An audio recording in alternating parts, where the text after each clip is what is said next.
Welcome back to Edge Work, presented by FanDuel as part of the Hammer Betting Network. I'm Alex Moretto, joined here today by So Money to break down tonight's games, give out some best bets, answer questions from the chat, build out some parlays.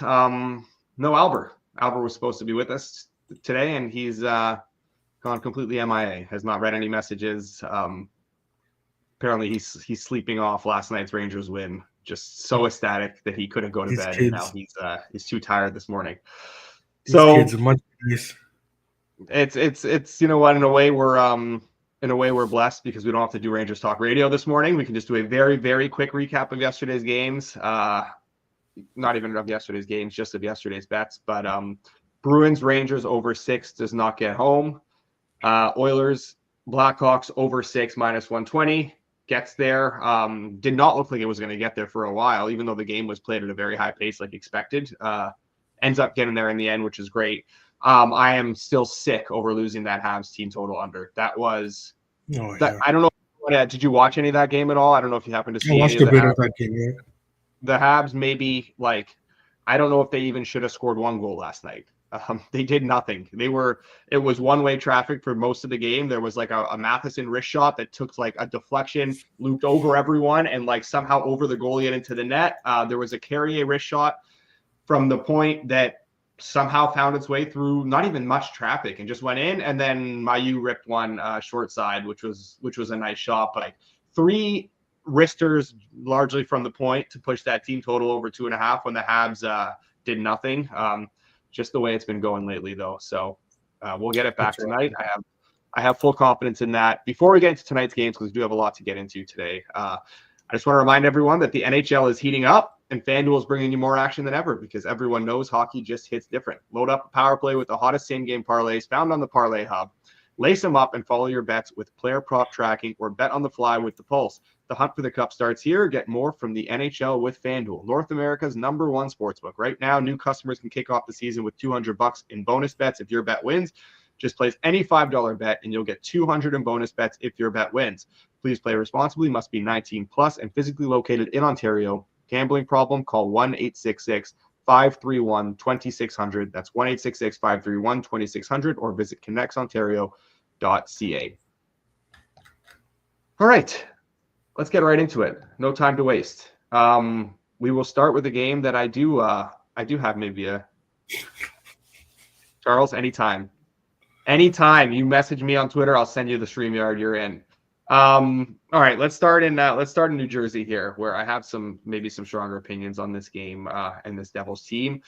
Devils hosting the Knights, basically a pick 'em across the board, minus 110 on both sides at FanDuel, total of 5.5, minus 130 to the over, plus 106 to the under. So Money, do you have anything in this game? I do. I have Vegas in this game. I think that I like the Devils. Again, I feel like I say the same thing about the Devils all the time. I think they're fine long term. They do need to make a couple of tweaks here. There's a couple of things on their roster that they need to address. Hopefully, it gets taken care of by the trade deadline, and I think they'll be okay long term, especially if they get their goaltending back. But right now, they're facing a Vegas team that is not getting the results that they should be getting based on the way that they're playing. I don't think Vegas is playing poorly. They just and they're starting to play better. They're starting to play better defensively as well, which is what you want to start seeing from Vegas. And they're in one of those situations where thank you for that, KP. I was waiting for that Tampa Bay goalie confirmation, but they're in a situation right now where they're doing the right things, just the results aren't coming, and it's only a matter of time before this Vegas team starts getting the results again. And I think that that with the market not liking Vegas and pricing them in a way where they really shouldn't be at this point, I think that it's an opportunity for us to buy this Vegas team before they rack up a bunch of wins here. So I did play Vegas, like them to minus. I actually like them to minus 112. Obviously, it's never going to be lined that way, unless if there's any news that comes out. But I'm I have a pretty good edge on Vegas here. Yeah, I completely agree. I bet against the Devils the other night. I'm happy to do so again here, even though I did not get the win the other night. You know what? You take a plus 130 dog, goes in deep into the shootout. I'll take that every day. Vegas has lost 9 of their last 11, 4 in a row. I get it; they're reeling a little bit, but the Devils are in a bad way themselves. They've won 4 of 6 now, but pretty unconvincing, and the schedule has been very light. I'm a lot less concerned with Vegas. Just the schedule's been a lot harder. Underlying numbers have been much better. They're playing fine. Everything's going to be okay there. There's a lot more that concerns me about this Devils team. Their play has kind of dipped in all 3 phases, where defensively they're giving up more than we've seen. They're not nearly as stingy. They're really struggling to generate offense, especially without Hischier, but that was even the case before Hischier went down. And goaltending has honestly dropped off a little bit without Markstrom, even though Allen's been fine, but there's definitely been a little bit of a drop-off. It's the offense especially that concerns me. You look at that forward group, it's honestly really underwhelming. Hughes obviously battling a bit of an injury. Him and Bratt together are always good, but Palat's kind of not an anchor on the line, but he's just not the same player, not even close to the same player he was. Myers being asked to do a lot to carry a line with Halla and Mercer, and then there's not much from the bottom six. Vegas is so much deeper, so much better up front. It's just largely been goaltending that's been the issue for them, either not getting the saves, or when they do get the saves, they've been getting goalied at the other end by, Quick, Sorokin, whatever. I have no issues with Vegas whatsoever. I think they're going to be completely fine, and I think we're getting them at a discount here just because of how much they've been losing, even though it's not been it's not been ugly for them by any means. So double best bet on Vegas to start us off here. There's kind of a lot that or at least I'm leaning towards in these earlier games. So let's try and rip through these here.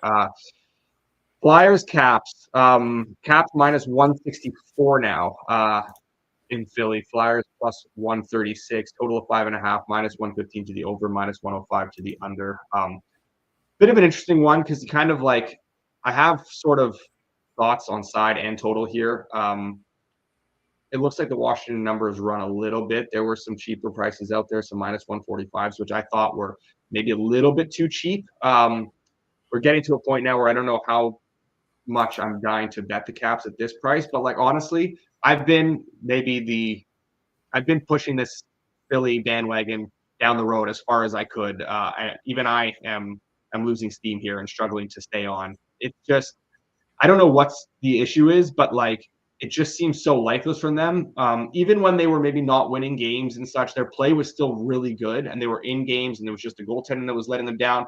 It seems like since the trade, something has just broken them, and they just they can't get anything going. Their play has dropped off significantly. Now they're getting some saves, but at 5-on-5, they're just not nearly as dominant. I guess that's what happens when you remove 2 guys from your top 6 and don't replace them. It's pretty simple, I guess, right? Kuzmenko and Pelche, we got an update today. They're still not ready to play. Kuzmenko finally got his paperwork, all that stuff sorted, but now his flight got canceled because of weather. So there will no reinforcements coming from Philly tonight. And Fedotov is now starting. Urson's had a couple of really good games in a row, and now they're going back to Fedotov, who's obviously just doesn't have anywhere close to the same ceiling. I really wanted Washington here. I mean, to be honest, I bet Washington. I wanted to give out Washington. That's what I should have said. I bet them, but I bet them at minus 145. How are we feeling at these current prices? So, Money, do you have anything? You're interested in here? No. I thought I might show an edge on the Flyers, but then we're not getting the right goaltender. They even scored 2 goals last game, right? So that's 2 more goals than they scored in their previous 3 games combined. Yeah. Right. So they are slowly making progress there. But yeah, you're right. I just the Washington number has run a bit, so I'm not gonna bet Washington at this point, and I'm not gonna recommend them. The Flyers number, I'm not gonna get there with their goaltending right now. We don't have the right goaltender. Oh, there he is, and Fedotov is not someone that I'm running to back, and even with the over, we have the worst goaltender. You want to look at the over, but I don't trust the Flyers right now. And it's you mentioned it, the chat has mentioned it. Um, you let two top six guys go, and like you're struggling to score as it is. So yeah, nothing from me there. It's a little unfortunate because not only for the Flyers to make the playoffs bet, but also I thought that I have liked the way that this team has played. I don't think there was any reason um, for them to make the trades right now. I thought they were on their way to make the next step, but obviously management didn't feel that, and they've clearly taken a step back, and they're looking forward to next year now, or building for the future, and that's really unfortunate because I don't think that the way they were going that they necessarily had to take a step back. So Yeah, yeah, it's 2 years in a row now. yeah, maybe there's more trades coming, but it's just it sucks. I did like watching this team play. Yeah, it feels. That's what other thing I wanted to add about the total. It feels crazy that I'm going to be passing on a 5.5, fairly flat 5.5 here too, over with Fedotov in net. But like, you literally just can't trust the Flyers to score goals right now, and Washington could just suffocate this game and win 3-0. So yeah, I have no choice but to pass on that. All right, so nothing that we can actually give out at current prices there. Let's move on to the next game here, where Money's Ottawa Senators taking on the Tampa Bay Lightning. I almost had to do a double take when I was going through the board yesterday night and this morning. I was like, wait a second, we just played this exact game. Like, there's been a number of times this season where we've had the exact same game like twice in 3 days, with the same two teams playing at the same venue in like a 3-day span. I don't understand. I don't think I remember seeing that before, and it feels like it's happened a few times this year. Lightning minus 162 at home to the Senators, plus 134, total of 5.5, minus 120 to the over, minus 102 to the under. So money, I know the Sens have taken a little bit of money this morning. Are you part of that money? Indeed, I am. Of course I you was, are. yeah. I thought that there might be a chance that that they don't start Vasilevsky, but they have issues with their backup goaltending right now, so they are They going with also have the Vasilevsky. they also have the back-to-back on the weekend. So if they went with Johansson here, Yeah, it would have been like 2 out of 3 games. So it just yeah, doesn't really make sense. yeah. So he's not even on the yeah, they have Halverson backing up tonight too. Oh, So okay. All right. um yeah, so like I was hoping there'd be some sort of rest situation for Vasilevsky, but it's not coming. It's fine. I did like the Senators at this number with Vasilevsky. I was just hoping for some more equity on my ticket, but it's no problem there. So I didn't bet Ottawa last game because what I felt was that it was a tough situation for the Senators. First of all, they were on a back-to-back against a Tampa Bay team that I kind of expected a ceiling effort or close to a ceiling effort. We kind of got it from Tampa Bay what we expected, but it was still a tough game for Tampa Bay to pull off. And the other reason why I didn't bet Ottawa that game is that I had questions about Omar coming back from his long layoff. Well, Omar answered my question. I thought he was very good in that game, and also the fact that Ottawa stayed around in a very tough situation for them schedule wise was also encouraging to me as well. So we did get a little bit off of Ottawa based on the close of the last game, which was warranted, but we didn't go far enough. Right, so I don't think that Ottawa should be in the low plus 130s here or mid 130s. I think that they should be in the low plus 120s on the road in Tampa Bay. So I did bet the Sens.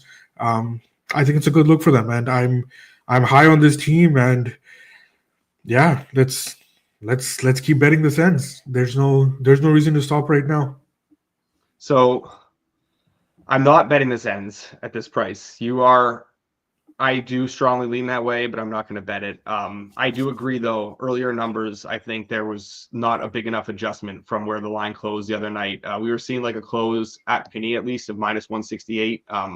They were minus 156 earlier here today. I mean, a 10, 12 cent adjustment is not necessarily enough given the the spot that Ottawa was in that last game, and obviously being Omar's first game back and all that. And that's even with me being a little bit lower on Ottawa and high on this Tampa team. So yeah, I do agree with the play. I think that's the only way you could look in this game. I'm just going to ultimately sit it out, and yeah, nothing for me here. Hopefully we get a 3-point game here just to make sure the Rangers get pushed further away from a playoff spot. That's basically the only thing I care about here. All right, let's move on to the next game here. We have the Utah at Columbus. Utah laying a hefty -152 on the road at Columbus, +126 for the Jackets. A total of 5.5, -122 to the over, +100 to the under. I have some strong feelings on this. I will be betting Columbus in this game. +141 right now. I haven't pulled the trigger yet. I just wanted to see if we're going to get more Utah money. I almost rushed and pulled the trigger when we got the confirmation that Werenski was going to be playing tonight. Or at least I think we have the confirmation. He was skating on his usual first pair with Provorov. So I don't think the coach has talked or anything, but I would very much assume that Werenski is tonight. And then as I was going to bet it, it was still steaming towards Utah. And I was like, okay, well, I mean, clearly the market, as we've seen this year, doesn't care about a lot of this injury news and just blindly bets teams at random times. And that's what was happening there. So maybe we still have some room to run on this or not. I don't know. But I like Columbus here. We talked about how big the Marchenko injury is. I get it. They're dealing with a lot of injuries up front. And honestly, despite all that and no Werenski the other night, they played really, really well against Buffalo. They honestly played very good, probably deserved better in that game. At one point, maybe I just have to give in here. I kept being lower on this team than the market, and the market was just, I mean, sorry, I wanted to fade this team, but the market was always just very low on them. They never really caught up to where I wanted them to get to when Columbus was winning. And now we're at a point where I think I just have to give in. And like, how is Utah laying this number on the road? What have we seen from Utah that warrants this? I also, again, it's the dreaded liking two spots in the same game, but I also kind of like an over here. I don't know how we can be sitting at 5.5. I know Utah struggled to score, but Genther being back is big for them, obviously offensively, and like Columbus is still generating offense. This isn't a goaltending matchup that I think deserves a 5.5. Columbus defensively is not a 5.5 team. I just think it's a little bit crazy. Definitely like the side more than the total here. So I'm good to give out Columbus. I want to hear your thoughts as well on the total before we lock anything in there. Yeah, we can go ahead and make this a double best bet. I would suspect that so I just wanted to bring up the splits here with Ingram. Mm-hmm. Yeah, so I suspect that Werenski is going to go based on everything in practice. He did everything that he was supposed to, and they wouldn't have him on the top on his pairing and on the power play if he wasn't going to go. And also he came out 15 minutes before before the rest of the team did, which is usually an indication that he's just testing it out, and then you want to see if he stays out there for the whole time or if he leaves earlier. So he was out there the whole time and he did everything. So even though he's officially listed as game time, I'm betting that he does play, and that's the reason why that's one of the reasons why I do want to get on the number early as well. So I did bet Columbus.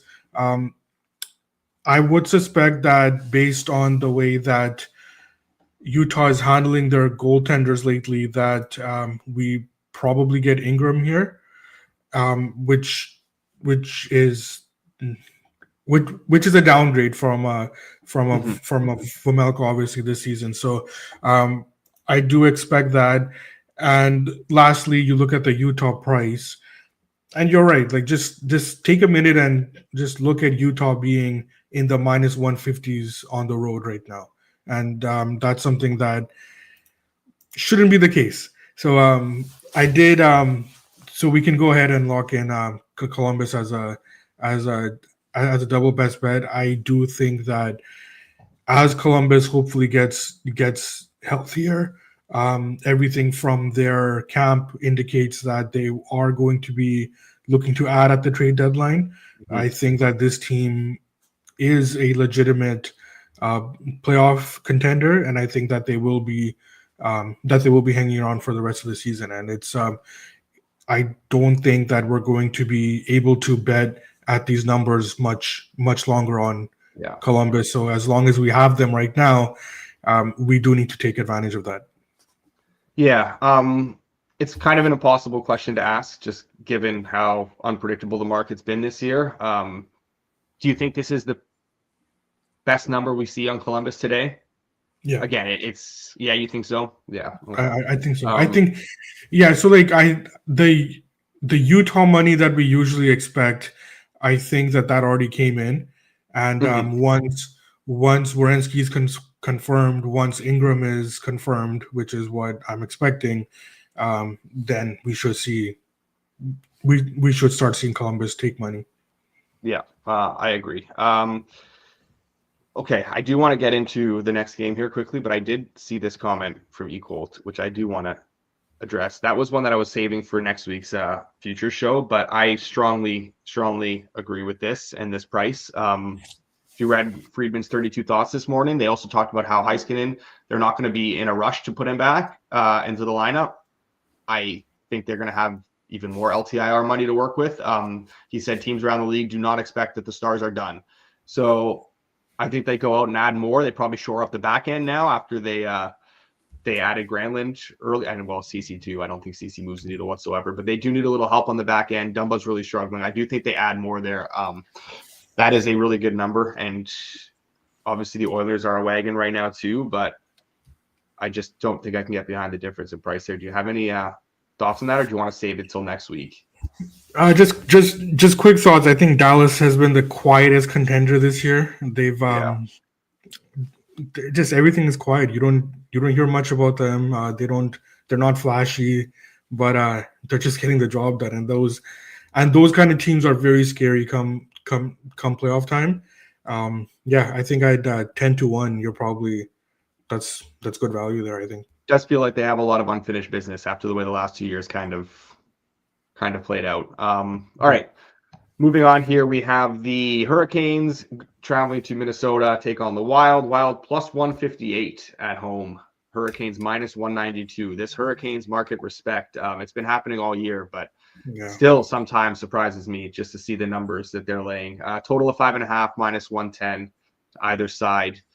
Do you have anything you like in this game here? No. I would have. I think that we're a little bit too far on Carolina, but Minnesota's not a team that I'm rushing to bet on right now.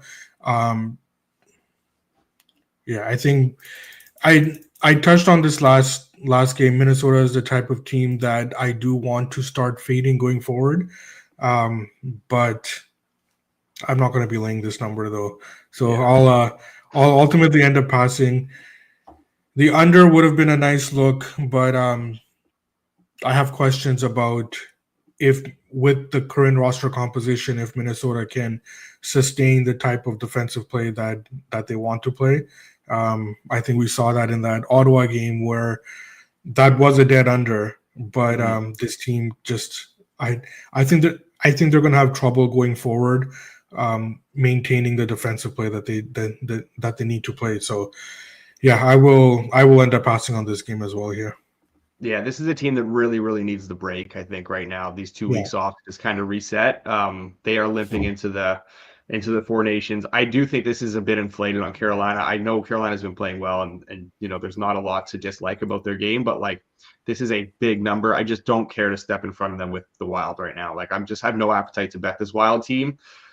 I do think the total, honestly, the way both teams are playing right now, like Carolina's generating a ton, and Minnesota's honestly not playing the best defensive hockey, despite what the numbers kind of suggest. Some erratic goaltending. I do think there is some sneaky over potential here, but I'm not getting a price where I want to bet it. So I'm just going to sit this one out fully here. Speaking of over potential, we have Florida going to St. Louis in this next game. Total of 5.5, minus 120 to the over, minus 102 to the under. Panthers laying minus 172, Blues plus 142. I don't know how I feel about this being at 5.5. The way St. Louis gives up chances against good teams, the way Florida's generating right now, and what will likely be a Joel Hofer game. I don't want to bet a Blues Panthers over. That is like not something I'm dying to do, but like if the number runs more, I might be inclined to get on it because we're definitely going to get Hofer here. I feel pretty strongly about that, and I just don't trust the Blues to be able to limit what Florida can do right now. Florida does seem to be kind of rolling a little bit more on offense. Where are your thoughts on this game here? Yeah, I do echo your sentiments. I think that it's not a game that I have too much interest in. Florida has they have turned it on lately. I think that they're starting to step up their game, which is a little bit earlier than I expected. I was more looking for them to do this after the break, but yeah, they're right there. It just like this is one of those games where Florida is so much better than St. Louis. It's just gonna come down to what their mindset is in this game. If they want to score 6 goals, they'll score 6 goals. Right? It's just especially with the St. Louis's goaltending, if it is Hofer and how much that they've been giving up lately. But I just don't want to get involved in a game where I'm trying to figure out a team's mindset. So, and which I don't know how they're going to come out. So I will end up passing this game. I do think that there is value in the over, but if Florida wants to choke this one out, then they'll do that. So nothing. A lot of fence sitting here, but nothing for me on this game. Yeah, I don't know about you, but that's going to be, I think, the case for me for a lot of the rest of this board too. Just not some of these earlier games were enticing, and as we move down here to these later games, they just don't have a ton of conviction either way. Flames at home to the Avs in the next one. Flames plus 134, coming off a pretty poor effort at home against the Leafs. They were railroaded in that game. Avs minus 162, total of 5.5, minus 140 to the over. Do you expect a Flames bounce back here at all, or do you expect an Avs bounce back after that Canucks game? Where's your head at here? Yeah, so we did bet Calgary against Toronto, and it was very disappointing how they played that game. And it's possible that that they'll go back to Vladar in this game as well, which is not something that I'm too interested in right now. I will pass this game. I do expect a better effort from Colorado. We have seen them in their last 2 wins. They beat a St. Louis team that we kind of know who they are, and a Philadelphia team that we've talked about that they're pretty much dead at this point. So and before that they weren't playing well, and that wasn't a good game against a Canucks team without their best player and their driving force on that team, and they were shut out there in a game that they didn't deserve to be in regardless. So it's a tough look for both these teams right now. Usually in these cases you want to take the big dog, but I can't get there either. So I will end up passing this game as well. I have a lean to the over. I do think, and this is not confirmed or anything yet, so we'll have to wait and see, but it's been 5 starts in a row for Blackwood. This is the first of a back-to-back. They do play in Edmonton tomorrow. I feel like they saved Blackwood for tomorrow, and this is a Trent Miner game. Miner is not very good, obviously. If this is Miner and Vladar, I think this total runs quite a bit. It's just these aren't necessarily over teams for me is the thing, but that goaltending matchup would really shout over. I think it's more just something you have to wait and see if we get those confirmations. Not something I'm willing to jump into now, because if you do get Blackwood and Wolf, definitely don't have any interest in that. So something to monitor, I think, going forward. If we do get Miner and Vladar, especially even just Miner, I think that might be a decent look. But unfortunately, nothing there right now either. So let's move on here. We got the Leafs in Seattle to take on the Kraken. Leafs minus 160, Seattle plus 132, total of 6.5 on FanDuel, plus 106 to the over, minus 130 to the under. Honestly, not many times that I'll say this Decourt is obviously very good, but like the Seattle team is so miserable. This almost feels a little bit short on the Leafs, who are playing a little bit better lately. I know that Edmonton game was really ugly. They did not play well and deserve that. But other than that, they've been playing pretty good. Seattle is just a train wreck. This is just a really bad team, one of the worst in the league. If Decourt is not on and stealing them games, they are basically hopeless. And that's like Decourt and Wall is a goaltending matchup where I'd want to get on an under, but like Toronto's generating a bit more, and Seattle is completely unable to stop giving up chances. That it just scares me off of the total kind of. I would lean Toronto and I would lean over, but just not the goaltending matchup for me. And I'm still hesitant on what I'm going to see game to game from the Leafs, what sort of effort you're going to get game to game. So ultimately, just going to sit this one out myself. Do you have anything for us, or are you kind of in the same boat? No, I feel the same way. Both of these teams, it's tough to gauge what kind of game that they'll play. I expected a poor performance from Ottawa. Ottawa. Ottawa's always on the mind. I expected a poor game from Toronto last game against Calgary, and I thought they played very well in that game. So it's really tough to start expecting, like basing the bets on how you expect the team to play. That said, this is one of those games where I would expect Toronto to not bring their A game, but there's money coming in on the Calgary Colorado over right now. Has there been any news there? It's hard to monitor news here, but so I'll take a look if the chat can help out. If there's anything that happened, if there's any news that broke in that Colorado at first game. glance, I'm not seeing anything. Yeah, I don't see anything either. But yeah, in this Toronto game, I'm gonna stay away from it. I'm more interested in knowing what's happening in that Colorado game. Yeah, if there's no news and the over's running, then it's that sucks, because it could just get to a point where we do get the goalies that I wanted for an over, and then I don't end up getting the price anyways, and just ultimately have to sit out. Comment from Rob: are we sure it's Wall? I read there was a possibility for Stolarz. That's, I mean, it's the same thing. That's fine anyways, obviously for an under, but again, it just comes down to not trusting Seattle whatsoever defensively right now to be able to stomach it under here. I know you are looking for news, so I don't want to distract you too much, but these are your Canucks in the last game of the night, and we do need to discuss your Canucks, who do not have Quinn Hughes with them as they travel to San Jose for this game, but are on a little bit of a heater right now. Canucks minus 192 in San Jose, Sharks plus 158, total of 5.5, minus 115 to the over, minus 105 to the under. How are you feeling about this one and your Canucks overall right now? Maybe a little bit of a state of the union we need.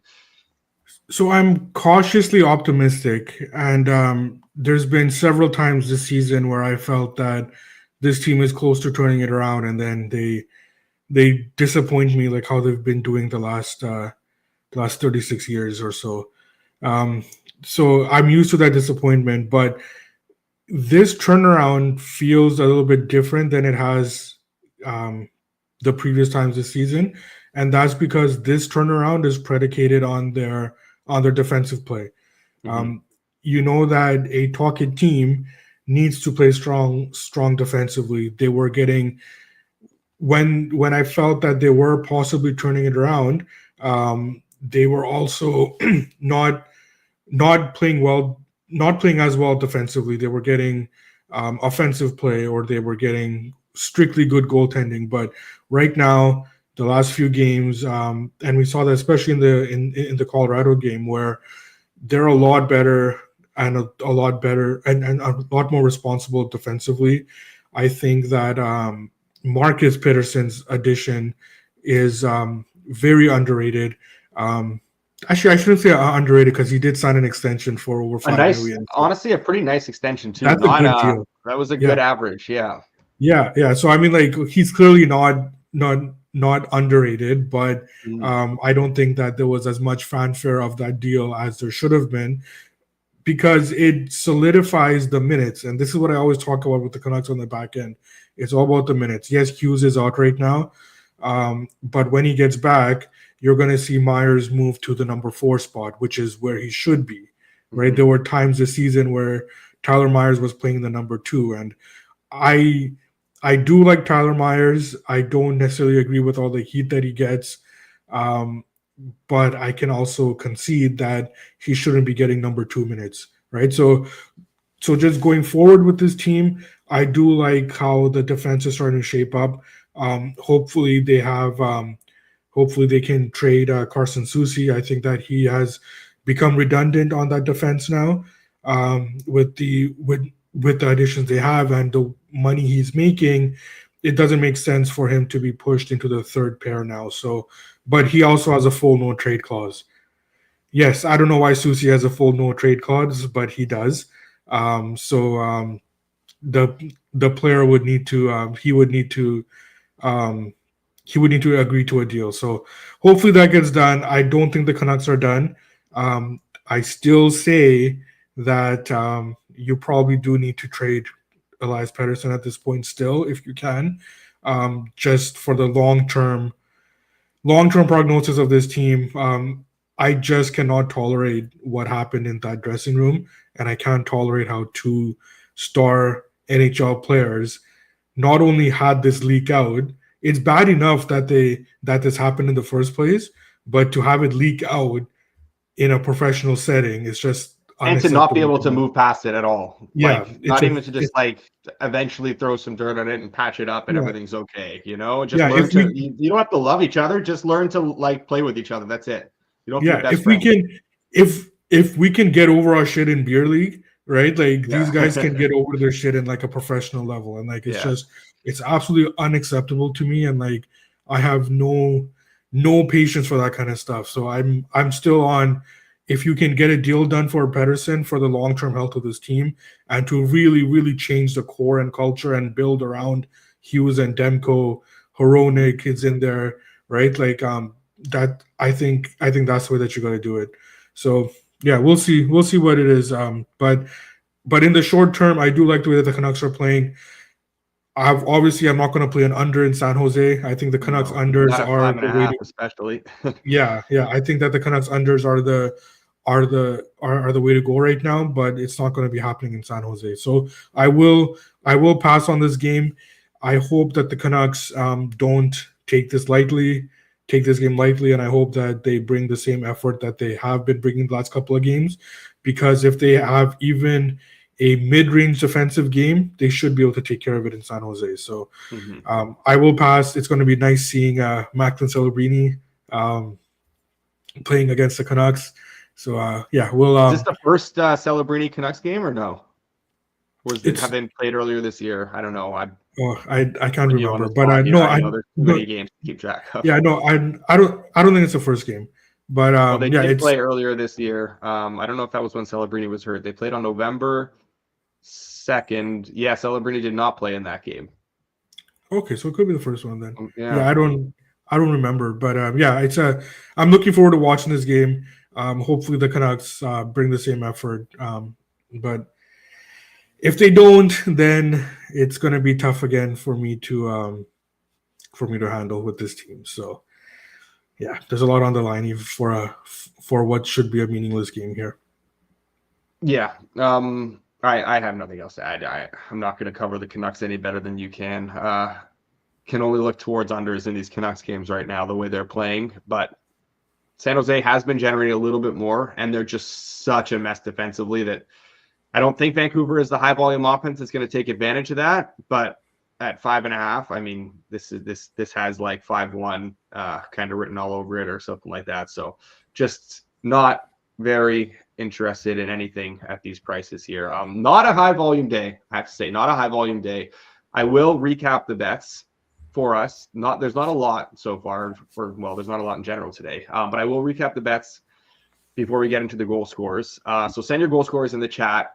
As you're doing that, and before I recap the bets, I do want to talk to you guys about same thing I talked about yesterday, but I think we have some different viewership today now that So Money's here, and it's not just a me solo show where people are like, I can't watch this.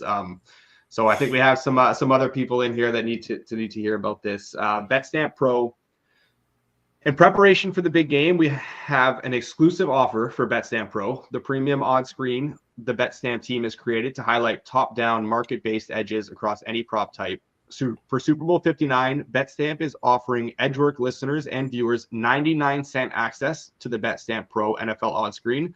Yes, you heard that right. 99-cent access for the biggest game of the year.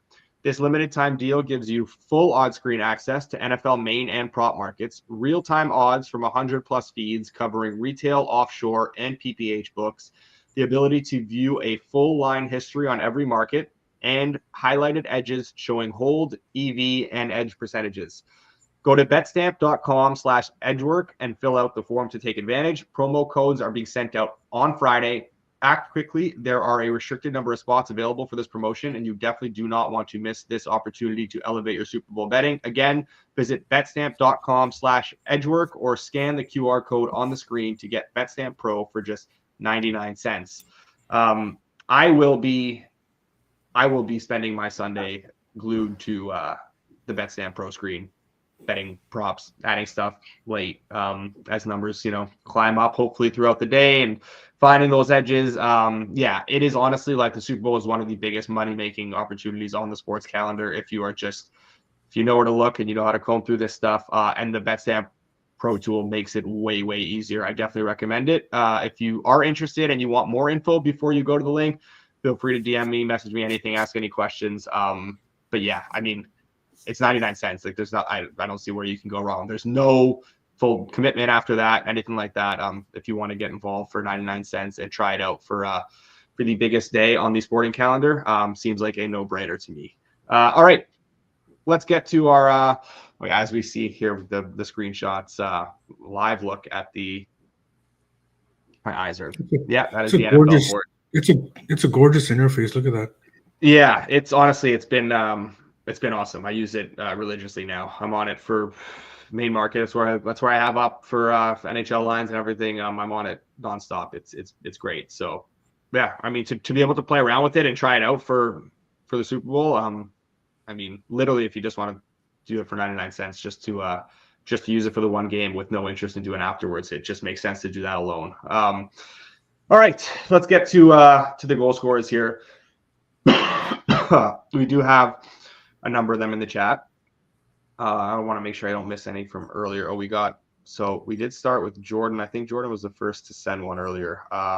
Sent Pospisil plus 700. Vasek? Yeah, I think not the tennis Pospisil, not the Canadian tennis player. I think the Martin from Calgary. Do we want to start with a plus 700? I think maybe let's see what else we have first. God, my throat's a disaster right now. We got Protas. How do we feel about that? I like that one. Yeah, makes sense. From our resident Caps fan here. 320 on FanDuel. Looks like close to the best number in market too. I'm good to have. I like the Foster as well. I think Frost is getting closer and closer. Where do we see that? Oh, there we go. Yeah, Frost. Okay, I'm good for Frost. We might as well go back to it. We had it the other night. Especially if we get minor. That's nice. So let's go Morgan Frost, Calgary, Protas, Washington. We got a Brady to Chuck here from Jordan. Ooh. Yeah. We have a Timo from Jordan, who I'd rather avoid because we do have Vegas there, and I don't love Timo's line mates right now.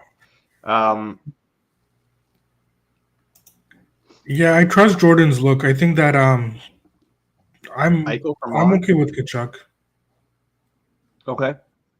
How about Tkachuk? And then we got Eichel here from Ron. I like Eichel. Yeah. Yeah, that's a good one. Yeah, plus 165 is a good number here. I like that. Albert did not get me sick. I think 24 hours in the emergency room with my son, surrounded by sick people everywhere. I did everything I could to avoid it. I think it ultimately got me, though. I think that did it. All right, so we got Eichel, Morgan Frost. Here we go. Morgan Frost, Alexei Protas, Brady Tkachuk, Jack Eichel, 139 to 1. $10 wins you $13.94. I don't know if we should do a no goal scorer today or not. Yesterday's did not hit. I don't even remember the full one. I just remember Fiala scored twice and Kreider scored. Oh, no, we didn't end up having Fiala because we had Line A. So the Line A one was good. Kreider scored that shorty. I don't remember who our third one was yesterday. I don't remember who the third one was. It would have been in the Oilers game. I think it was Teravainen, actually. So I don't remember if it hit now. I have to check my account here. But, yeah, let's not build one out today. Let's just take a break from this no goal parlay. You guys want to build one of your own? You can do the BetStamp Pro 99-cent trial. I think maybe you should probably be able to see the NHL odds screen in there too. If not, then message me and maybe I can hook that up for you too. All right, I will recap the best bets quickly and then we'll get out of here. So for today, we only have the 3 best bets. We have Sens plus 134, Vegas minus 105, Columbus plus 141. That's it. Simple. Let's go 3-0. Let's do it. Sounds good. We'll be back tomorrow. Appreciate everyone for joining us here today. We will be back tomorrow, 10:30 a.m. Eastern, and we will have more details about when we'll do next week's show. There is only going to be one show next week because of the Four Nations break. We'll figure out when we're going to do that. And then the week after that, we will have a future show. So come back for some details about all that stuff. But yeah, our last proper Edge Work show for a couple weeks tomorrow where we have NHL games to break down. So you're not going to want to miss that. Thanks for joining us today. We'll be back tomorrow morning as always. Until then, enjoy the games tonight and good luck on your bets.